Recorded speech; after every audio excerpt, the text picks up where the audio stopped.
Hi friends, good morning. This is Tulasi. Welcome to Tulasi vibes. మనకి ఎంత technology develop అయినా కూడా అండి, మనం మన కట్టుబాట్లు సాంప్రదాయాలకి అయితే మనం వాల్యూ ఇచ్చే వాళ్ళు మాత్రం తప్పకుండా ఇస్తూ ఉంటారనమాట. అందులో ఒక భాగమే ఈ ఉదయాన్నే వేసుకుని ముగ్గుతోటి మన దినచర్య అనేది స్టార్ట్ అవుతుంది. మాకు లైటింగ్ ఎప్పుడు కూడా స్టెప్స్ దగ్గర అవుట్ సైడ్ ఉంటుంది కాబట్టి లైటింగ్ అయితే ఎక్కువగా ఉంటుందండి. ఈ ముగ్గు వేసే టయానికి 5 o'clock అనమాట టైము.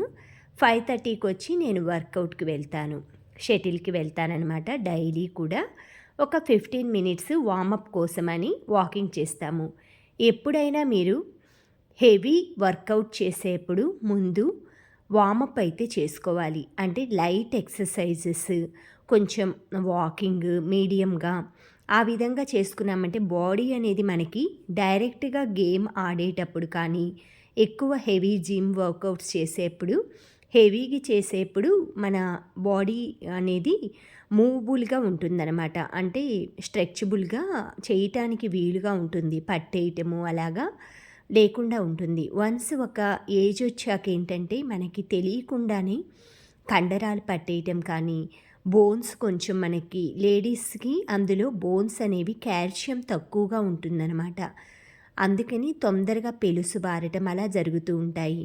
అందుకే ప్రతి ఒక్కరూ కూడా లేడీస్ కొంచెం మన బాడీని దృఢంగా ఉంచుకోవాలంటే కాల్షియంతో కూడిన పదార్థాలు అంటే మిల్క్ ప్రోడక్ట్స్. కొంతమందికి మిల్క్ అలా సూట్ అవ్వదనమాట. ఆ ప్లేస్లో పన్నీర్ కానీ అలా మనం కాల్షియంతో సంబంధమైనవైతే బాడీకి కొంతలో కొంత తీసుకోవాలన్నమాట. దాంతోపాటు ప్రతిరోజు కూడా సన్రైజ్కి, అది ఈవినింగ్ కావచ్చు, సన్సెట్ టైంలో అంటే 4 o'clock ఆఫ్టర్ కానీ, లేదా మార్నింగ్ 6:30 ఆఫ్టర్ మనం సన్రైజ్కి కొంచెం ఒక 1/2 hour అన్నా మనం ఎండలో కొంచెం తిరగటం కానీ, కొంతసేపు ఎండలో ఉండటం కానీ అలా చేశామంటే మనకి డి విటమిన్ అనేది బాగా పుష్కలంగా లభిస్తుంది. డి విటమిన్ వలన మన ఎముకలు గుల్లబారకుండా ఉంటాయన్నమాట. చిన్న చిన్న రెమెడీస్ అనమాట. మనం క్యాప్సిల్స్ వేసుకోక్కర్లేదు. ఎక్కువగా మందులు ఇలాంటివి ఎక్కువగా వాడక్కర్లేదు. దీనికి సంబంధించి చాలా పౌడర్స్ కానీ, లిక్విడ్ ఐటమ్స్, డి విటమిన్స్ అన్న క్యాప్సిల్స్ ఇలా యూస్ చేయక్కర్లేదు. మనకి న్యాచురల్గా పూర్వకాలం నుంచి ఎండలో తిరిగేవాళ్ళు చక్కగా కాల్షియం కోసం నువ్వులు ఇలాంటివన్నీ తినేవాళ్ళనమాట. అందుకే వాళ్ళు స్ట్రాంగ్గా ఉండేవాళ్ళు. 60 అబౌవ్ కానీ ఏవైనా బోన్స్ ప్రాబ్లమ్స్ పడినప్పుడు కూడా అవి తొందరగా ఫ్రాక్చర్ అవ్వకుండా కూడా అలా కాపాడుకునేవాళ్ళనమాట. ముగ్గు ఇది నేను వేస్తున్నది లోపల వేసిందేమో మనకి మట్టి కలర్ ఉంటుంది కదా, టెర్రకోటా కలరు, ఆ కలరు అనమాట. నేను ఇది వచ్చేసి న్యాచురల్గానే తయారు చేసుకున్నానండి. ఈ కలరు మనకి ముగ్గు పిండిలో కొంచెం నేను లిక్విడ్స్ వేసానన్నమాట. అంటే ముగ్గులో కొంచెం వాటర్ వేసేసి అందులో ఈ కలర్ రావటానికి కేసరి రంగు ఉంటుంది కదా, మనకి డార్క్ కేసరి రంగు, రెడ్ కలర్ అలా అది కలిపాను. కలిపేసి ఆ 2-3 డేస్ నేను ఎండలో పెట్టానన్నమాట. అప్పుడు ఈ కలర్ వచ్చింది. అలానే బ్లూ కలర్ వచ్చేసి మనకి లిక్విడ్ ఉజాలా బ్లూ అలా ఉంటాయి కదా, ఎనీ బ్లూ అది యాడ్ చేసేసుకొని, దేనికి కలర్ కావాలన్నా కూడా బేస్ వచ్చేసి వైట్ పౌడర్ వేసుకోవాలి. వైట్ పౌడర్లో మనం ఎనీ కలర్, ఏ కలర్ అయినా కూడా వైట్ పౌడర్ తోటి మనం కేసరి కలర్స్ ఉంటాయి కదా, ఆర్టిఫిషియల్ కలర్స్ టైప్లో ఫుడ్ కలర్స్, ఆ ఫుడ్ కలర్స్ని మనం వైట్ కలర్ పౌడర్లో కలిపామంటే ఏ ఫుడ్ కలర్ కలిపితే ఆ కలర్ వచ్చేసి మనకి తయారవుతుంది న్యాచురల్గా. మనం ఇంట్లోనే చిన్న ప్యాకెట్ తీసుకోవాలన్నా బయట 20 రూపీస్ నుంచి 30 రూపీస్ కాస్ట్ చేస్తున్నారనమాట. ఈ ఎల్లో కలర్ వచ్చేసి మామూలుగా నేను బయట తీసుకున్నదేనండి. పసుపు అది కలిపి చూశాను కానీ నాకు అంత షైనింగ్ అనిపించలేదు. సరే, ఒక ప్యాకెట్ అయితే మొత్తం అంతా బండిల్ వస్తుందన్నమాట, ప్యాకెట్ అదైతే ఒకటి తీసేసుకున్నాను. ఇవి అమ్మవారి పాదాల్లాగనమాట. పసుపు కలర్ వేశాను కదా, అమ్మవారు పసుపు రాసుకున్నట్లు. ఇవి వచ్చేసి గోరింటాకు పెట్టుకున్నట్లుగా రెడ్ కలర్ వేస్తున్నాను. ఈ రెడ్ కలర్ కూడా మనం చేసుకోవచ్చండి, తయారు చేసుకోవచ్చు. రెడ్ ఫుడ్ కలర్ ఉంటుంది కదా, డార్క్ కలర్ తీసుకొని అలా చేసుకోవచ్చు అనమాట.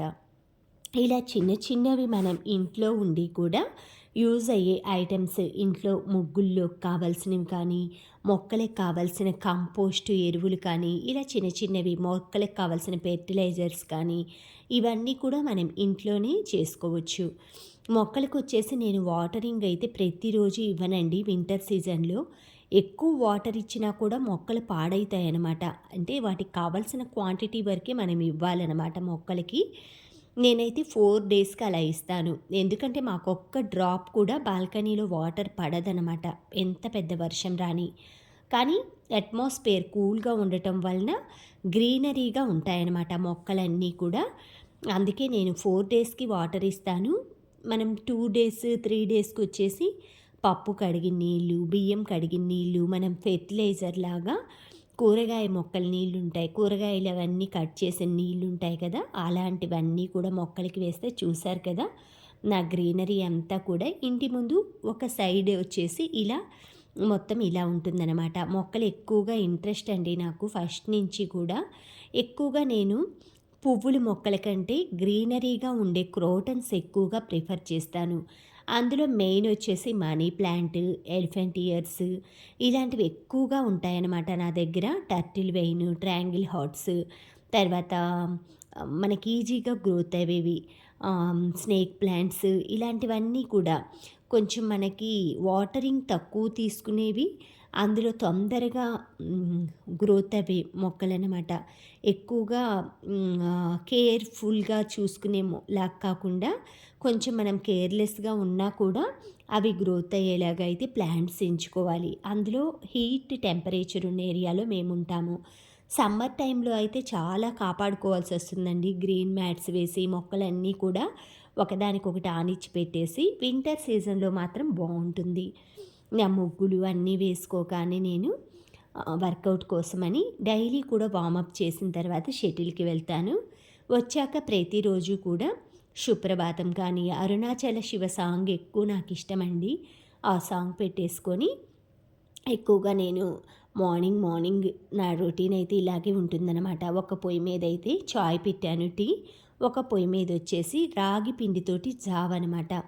ఒక 2 టేబుల్ స్పూన్ రాగి పౌడరు, 1 టేబుల్ స్పూను జొన్న రవ్వ అది వేసుకున్నాను. దీన్ని ఫస్ట్ మనం వాటర్‌లో కలుపుకోవాలి. ఎప్పుడైనా జావ కాచేప్పుడు తగినంత సాల్ట్ వేసుకున్నాను. ఇది ఎందుకంటే మనం ఇలాగే చూసుకోవాలి.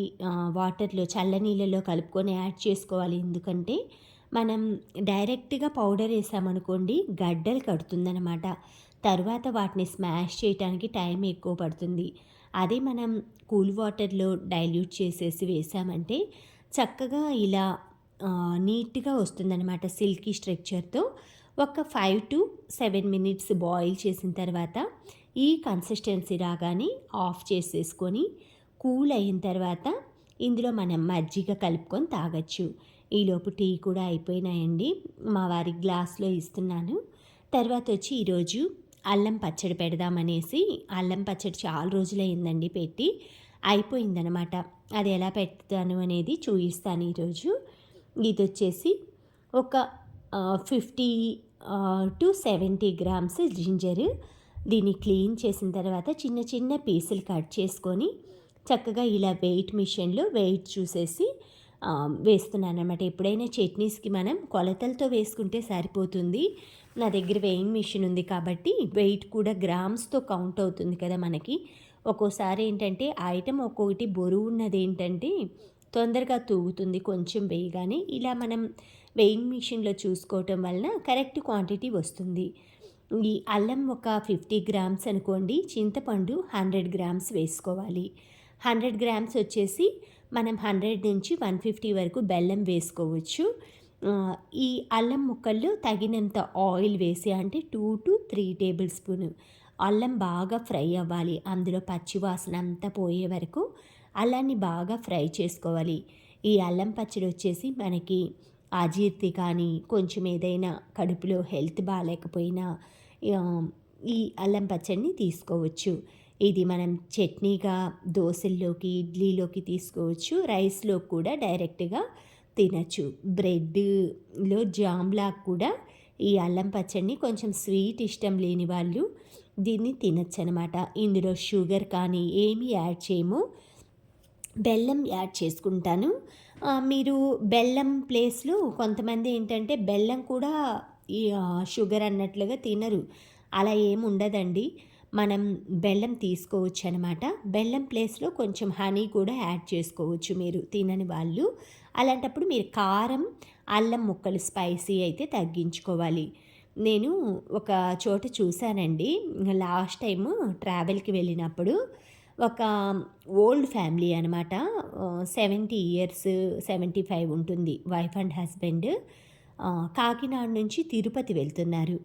వాళ్ళు డిషెస్ ఏం చేసుకున్నారంటే నైట్ తినటానికి సేమియా పాయసం చేసుకున్నారు. అందులోకి మ్యాంగో పికిల్ అనమాట. పచ్చడి క్వాంటిటీ చెప్తాను, తర్వాత కంటిన్యూ చేస్తాను. ఫస్ట్ వచ్చేసి ఆవాలు, మెంతులు, ధనియాలు బాగా రోస్ట్ చేసి కరివేపాకు వేసి అవి బాగా చల్లారాక మిక్సీలో పౌడర్ చేసుకున్నాను. దాంట్లో చింతపండు, అల్లం ముక్కలు వేసి 150 గ్రామ్స్ బెల్లం వేశాను. దీంట్లో వచ్చేసి 50-60 గ్రామ్స్ కారం వేసుకోవాలి. ఎక్కువైతే కారం పట్టదండి. ఈ క్వాంటిటీ వేసుకున్న తర్వాత దీంట్లో 50 గ్రామ్స్ సాల్ట్ వేసుకోవాలి. ఇవంతా కూడా చక్కగా వాటర్ అస్సలు యాడ్ చేయకూడదండి. చింతపండులో బెల్లంలో ఉన్న లిక్విడ్ తోటే ఈ పచ్చడి అంతా కూడా ఈ సాల్ట్ వీటన్నిటిలో ఉన్న లిక్విడ్ తోటే ఇదంతా కూడా చట్నీ తయారవుతుంది. ఇది మెత్తగా గ్రైండ్ చేసుకున్న తర్వాత మనం ఆయిల్ వేసేసుకొని ఆయిల్ వచ్చేసి 200 గ్రామ్స్ నుంచి 250 గ్రామ్స్ వరకు యాడ్ చేసుకోవచ్చు. ఎందుకంటే ఇది నిల్వ పచ్చడి, మనకి సంవత్సరమైనా కూడా పాడవదు. అది మీరు ఫ్రిడ్జ్లో పెట్టుకుంటే కలర్ చేంజ్ అవ్వదండి. పచ్చడి ఎప్పుడైనా బయట పెట్టుకుంటే కొంచెం బ్లాకిష్గా వస్తుంది, కానీ టేస్ట్ బాగుంటుంది, పాడవదు. ఆయిల్ అయితే మన పచ్చడి అవన్నీ కూడా క్వాంటిటీలు తగ్గట్లుగా ఆయిల్ 250 గ్రామ్స్ పోసుకోవాలి. నేను వచ్చేసి 200 ml పోస్తున్నాను. మీరు ఇందులోకి నువ్వుల నూనె అయినా, ఆవ నూనె అయినా, పల్లి నూనె అయినా వాడుకోవచ్చు. నేను నువ్వుల నూనె వాడుతున్నాను. ఇలా ఆయిల్ వేసుకున్న తర్వాత ఆయిల్ బాగా ఫ్రై అయిన తర్వాత ఎండుమిర్చి, వెల్లుల్లిపాయలు అయితే మనం వేసుకోవచ్చు, కానీ నేనంత ప్రిఫర్ చేయలేదండి. ఎందుకంటే వచ్చేది కార్తీక మాసము అలా వస్తుంది కదా, ఈ పచ్చడి వెల్లుల్లి అలా వేసి తినం కాబట్టి వెల్లుల్లిపాయ అయితే వేయలేదు. వెల్లుల్లిపాయ స్కిప్ చేశాను. ఇందులో ఎండుమిర్చి, ఇంగువ, ఆవాలు, జీలకర్ర, కరివేపాకు ఇవన్నీ వేసి ఈ గ్రైండ్ చేసుకున్న అల్లం పచ్చడిని ఇందులోకి షిఫ్ట్ చేసేసుకోవాలి. చక్కగా బాగా అందులో బెల్లము, చింతపండు ఇవన్నీ కూడా బాగా అల్లము బాయిల్ అయిందాక, అందులోంచి ఆయిల్ వచ్చిందాక దీన్ని చిన్న మంట పైన సిమ్లోనే బాగా బాయిల్ చేసిన తర్వాత చల్లార్చుకోవాలి. చల్లార్చుకున్న తర్వాత ఒక జాడీలోకి షిఫ్ట్ చేసుకోవాలి. ఇలా చేసుకున్న చట్నీల్ని మనం దోశల్లోకి, ఇడ్లీలోకి, రైస్లోకి ఎట్లా అయినా సరే తీసుకోవచ్చు అనమాట. ఇందాక చెప్తున్నాను కదా, ఒక ఓల్డ్ ఫ్యామిలీ ట్రైన్లో ఎక్కారు అనేసి. వాళ్ళు ఏం తీసుకొచ్చారంటే సేమియా పాయసం, అది కూడా షుగర్ వేస్ట్ చేసుకున్నారు. వాళ్ళిద్దరికీ షుగర్ ఉందంటండి. అంటే కో మనకి మనతో పాటు ట్రైన్లో ట్రావెల్ చేస్తారు కదా, కో ప్యాసింజర్స్ అంటారనమాట. మన పక్కనే ఉంటారు, పడక్క సీట్లోని తెలియకుండానే బుక్ చేసుకుంటుంటారు. కొంతమంది ఏంటంటే మాట్లాడతారు, కొంతమంది ఏంటంటే వీళ్ళతో ఎందుకు మాట్లాడాలన్నట్లు ఉంటారు. నేనైతే ప్రతి ఒక్కరిని నా ఆపోజిట్లో వాళ్ళని మాట్లాడిస్తూ పలకరిస్తూ ఉంటానన్నమాట. మా హస్బెండ్ ఏమో పైన ఆయన పడుకున్నారు, నిద్ర వస్తుందనేసి. నేను మిడిల్ బర్త్ వచ్చిందనమాట నాకు. వాళ్ళు తింటున్నారు సేమియా పాయసము. షుగర్ ఉంది, తర్వాత ట్యాబ్లెట్ వేసుకోవాలని ముందుగానే ట్యాబ్లెట్స్ పక్కన పెట్టుకున్నారు. బ్యాగ్ కింద పెట్టేశారు. పెద్ద టిఫిన్ని, మీడియం సైజు టిఫిన్ తోటి సేమియా పాయసం తీసుకున్నారు. ఇద్దరు షేర్ చేసుకొని తిన్నారు. తర్వాత ఒక చిన్న డబ్బాలో పికిల్ ఉంటుంది కదా, మ్యాంగో పికిల్ అనమాట. మనం మామిడికాయ పచ్చడి పట్టుకుంటాం కదా, చిన్న చిన్న పీసెస్ కట్ చేసుకొని ఆ పికిల్ తెచ్చుకున్నారు. సేమియా పాయసం తిన్న తర్వాత ఇద్దరు కూడా పికిల్ తింటున్నారు. నేను అడిగాను, ఏంటండి ఇలా అంటే, స్వీట్ తిన్న తర్వాత ఇలా ఉప్పు, కారంతో తిన్న ఈ చట్నీ తినటం వలన బ్యాలెన్స్ అవుతుంది. స్వీట్ తిన్నాం కదా అన్నారు. అదేంటి అంటే మాకు ఫస్ట్ నుంచి ఇంకా అలా అలవాటైపోయింది. ఒక ఏజ్ లిమిట్ తర్వాత అలా పెట్టుకున్నాము. స్వీట్ తిన్న తర్వాత కొంచెం కారం ఏదైనా తింటే బావుంటుందని. అప్పటినుంచి నేను ఎప్పుడు సేమియా పాయసం చేసినా కూడా సైడ్ డిష్‌గా మ్యాంగో పికిల్ చట్నీ పెట్టుకుంటున్నాను. చాలా బావుంటదండి. మీరొకసారి ట్రై చేయండి. సేమియా పాయసం తినిన తర్వాత చిన్న మ్యాంగో ముక్కని లాస్ట్‌లో తినండి. ఎంత బావుంటుందో అసలు. మనం ఆ స్వీట్ తిన్న ఫీలింగ్ కానీ ఏమీ ఉండదనమాట. అలా స్వీట్ ఇష్టమైన వాళ్ళు, షుగర్ ఉన్నవాళ్ళు ఇలా ట్రై చేయండి. ఈలోపు అల్లం చట్నీ కూడా అంతా రెడీ అయిపోయిందండి. చల్లారిన తర్వాత ఎప్పుడైనా మనం జార్‌లో తీసుకోవాలి. వేడిగా ఉన్నప్పుడు ఎప్పుడు కూడా మనం షిఫ్ట్ చేసుకోకూడదు. ఏదైనా ఒక జార్‌లోకి కానీ, బౌల్‌లోకి కానీ ఒక్కసారి చల్లారిన తర్వాత ఇలా షిఫ్ట్ చేసుకోవాలి. ఈ విధంగా రెడీ అయిపోయిన తర్వాత చట్నీని మనం ఎన్ని రోజులైనా సరే బయట పెట్టుకోవచ్చు, ఫ్రిడ్జ్‌లో పెట్టుకోవచ్చు. ఏం పాడవదనమాట. మనం తీసుకునేప్పుడే తడి చేతులు లేకుండా ఏదైనా ఒక చెక్క స్పూన్ అందులో పెట్టుకున్నామంటే చక్కగా మనం ఉన్నా లేకపోయినా ఇంట్లో లేడీస్, జెంట్స్ అక్కడ టేబుల్ పైన పెట్టేస్తే చట్నీలాగా యూజ్ చేసుకోవచ్చు. చాలా బావుంటుందండి అల్లం చట్నీ. ఒకసారి ట్రై చేయండి ఈ విధంగా ఈ మెథడ్‌లో. మనం షాప్స్‌లో, బజార్‌లో స్ట్రీట్ ఫుడ్ ఎలా అమ్ముతారో చట్నీస్ అంతకంటే ఎక్కువ టేస్టీగా ఉంటుందన్నమాట. ఇందులో వేసిన మసాలాలు ఏమీ లేవనమాట. కొంచెం మెంతులు, ఆవాలు, ధనియాలు, కరివేపాకు ఈ పౌడరే ఇందులో మసాలా. చాలా టేస్టీగా ఉంటుందండి. అల్లం పచ్చడి అయితే అయిపోయింది. సగం పని అయిపోయింది. తర్వాత స్నానము అయి చేసేసి పూజ అది చేసుకుంటాను నేను. ఎందుకంటే అల్లం పచ్చడి ఎక్కువ ఘాటు అది ఉంటుంది కదా అనేసి నేను స్నానం అది చేసేసిన తర్వాత చేయొచ్చులే అనేసి ఆ చట్నీ చేశాక చేశాను. ఎక్కువగా రోజు కూడా నాకు పారిజాతాలు పువ్వులు ఇవన్నీ కూడా కోసి మాల అది కట్టడానికే టైం పడుతుందండి. ఇవి కట్టడానికి వీలవ్వదు. సూది దారంతో గుచ్చుకోవాలి. కామాక్షి ప్రమిదైతే రోజు కూడా అలా బొట్లు అవి పెట్టుకొని అమ్మవారికి చుట్టూ కూడా అష్టోత్తరం చేసి పారిజాత పూలు పెట్టుకుంటున్నాను. ఈరోజు ప్రసాదంగా దానిమ్మ, ద్రాక్ష అది పెట్టుకున్న చాలా ప్రశాంతంగా అనిపిస్తుందండి. పూజ చేసుకున్న తర్వాత మనకి సగం పని కంప్లీట్ అయిపోయినట్లు అనిపిస్తుంది. పూజ అంతా అయిపోగానే ఈరోజు గుమ్మడికాయ హల్వా చేద్దామని గుమ్మడికాయని పీసెస్గా కట్ చేశాను. గుమ్మడికాయలో చాలా మంచి వాల్యూస్ ఉన్నాయన్నమాట. ఎక్కువ ఫైబర్ కానీ, ఇందులో రకరకాల మనకి కావాల్సిన విటమిన్స్ కానీ చాలా పుష్కలంగా ఉంటాయన్నమాట. మొక్కలన్నిటికీ కూడా వాటరింగ్ ఇచ్చానండి మార్నింగే. చెప్పాను కదా 4 డేస్‌కి అలా ఇస్తానని. తర్వాత ఫ్లవర్స్ అన్నీ కూడా చేంజ్ చేసుకున్నాను.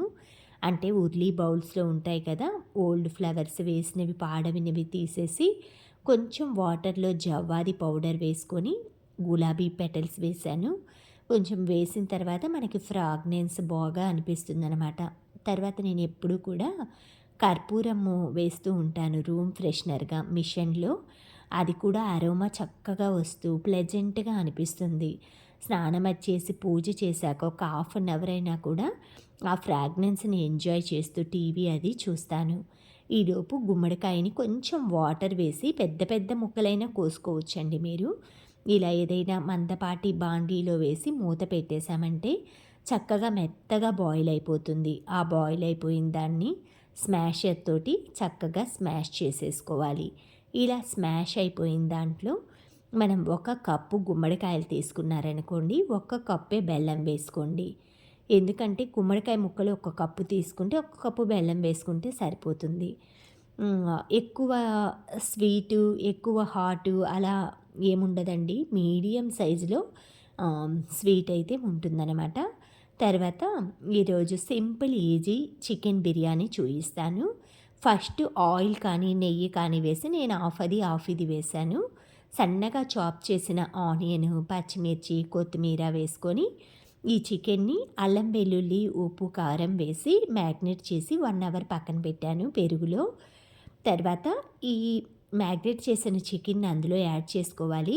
చూసారు కదా! మెష్ ఉండబట్టి సరిపోయింది. బల్లులు లేకపోతే లోపలికొచ్చేస్తాయి. ఎప్పుడైనా కూడా మీరు మెష్ పెట్టిచ్చేసుకోండి. దోమల బారి నుంచి కానీ, మనకి బల్లులు కానీ, ఒక్కోసారి బర్డ్స్ కూడా వస్తుంటాయండి పెద్ద పెద్ద హోల్స్ ఉంటే.